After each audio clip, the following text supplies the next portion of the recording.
नमस्कार, आप देख रहे हैं डिफेंस सूत्र, एक ऐसा चैनल जहां हम डिफेंस से जुड़ी सभी जानकारियां बेहद सरल भाषा में डिस्कस करते हैं। आज हम बात कर रहे हैं इस साल के डिफेंस बजट की, जो रिकॉर्ड 6.81 लाख करोड़ रुपए तक पहुंच चुका है। सोचिए, इतनी बड़ी रकम से हमारे सैनिकों को कितनी नई ताकत मिलेगी। नए हथियारों से लेकर एडवांस टेक्नोलॉजी तक सब कुछ इस बजट में शामिल है। बॉर्डर रोड ऑर्गेनाइजेशन यानी BRO, जो दुर्गम इलाकों में हमारी सेना के लिए स्ट्रेटेजिक रोड तैयार करता है, उसे भी खासा फंड मिला है। तो चलिए जानते हैं कैसे ये एलोकेशन भारत की सिक्योरिटी को बढ़ावा देगा और आने वाले समय में हमारी स्ट्रेटेजिक प्रिपेयरनेस को किस मुकाम तक ले जाएगा।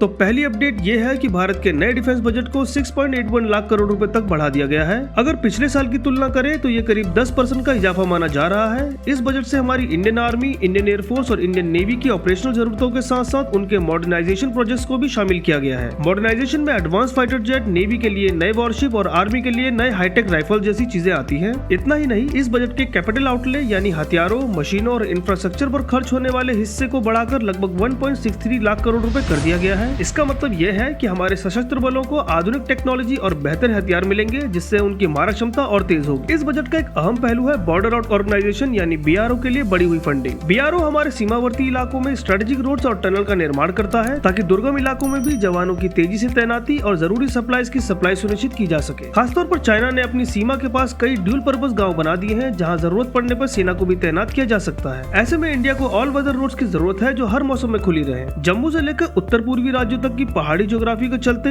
इन जगहों पर सड़कों की बजाय सुरंगें यानी टनल्स का निर्माण करना भी पड़ता है, जिसका खर्चा सामान्य सड़कों से लगभग 5 गुना ज्यादा होता है। इसी वजह से BRO की फंडिंग बढ़ाकर ये सुनिश्चित किया जा रहा है कि भारत फ्यूचर ओरिएंटेड प्लानिंग के तहत अपनी सीमाओं की सुरक्षा बेहतर तरीके से कर सके। उधर defence research and development organisation यानी DRDO को भी रिसर्च एंड डेवलपमेंट के लिए अतिरिक्त बजट मिला है, ताकि missile technology, drone, artificial intelligence आधारित सिस्टम और दूसरे फ्यूचरिस्टिक हथियारों पर काम तेजी से आगे बढ़ सके। ये आत्मनिर्भर भारत की दिशा में एक बड़ा कदम है, क्योंकि इससे हमारे देश की डिफेंस इक्विपमेंट्स का निर्माण बढ़ेगा और विदेशी सप्लाई पर निर्भरता भी कम होगी। इस बढ़े हुए बजट से भी सेनाओं की कॉम्बैट रेडीनेस में बड़ा सुधार देखने को मिलेगा। इसका मतलब यह है कि हमारे सैनिकों को बेहतर ट्रेनिंग फैसिलिटीज, मॉडर्न एम्यूनेशन और कटिंग एज कम्युनिकेशन सिस्टम मिलने की उम्मीद है। दुर्गम इलाकों में भी सर्वेलेंस और बॉर्डर मैनेजमेंट अब और भी आसान हो जाएगा। अंतर्राष्ट्रीय जानकारों का कहना है कि इतना बड़ा रक्षा व्यय सिर्फ भारत की सुरक्षा को ही नहीं, बल्कि दक्षिण एशिया में शक्ति संतुलन यानी बैलेंस ऑफ पावर को भी प्रभावित करेगा। जैसे पुरानी कहावत है, he who wishes for piece must prepare for war, यानी जिसको शांति पसंद है उसको वॉर के लिए भी तैयार रहना चाहिए। तो एक मजबूत रक्षा तंत्र होने से देश को बाहरी चुनौतियों का सामना करने में आसानी होगी और इस क्षेत्र को शांति और स्थिर बनाए रखने में भी आसानी मिलेगी। अब अगर मैं अपनी पर्सनल राय दूं तो भले ही ये 6.81 लाख करोड़ रुपए का बजट एक बड़ा कदम दिखता हो, लेकिन ग्लोबल कॉन्टेक्स्ट में देखें तो अभी भी हम काफी पीछे हैं। चीन और अमेरिका जैसे देशों के डिफेंस बजट हमसे कहीं ज्यादा गुना बड़े हैं।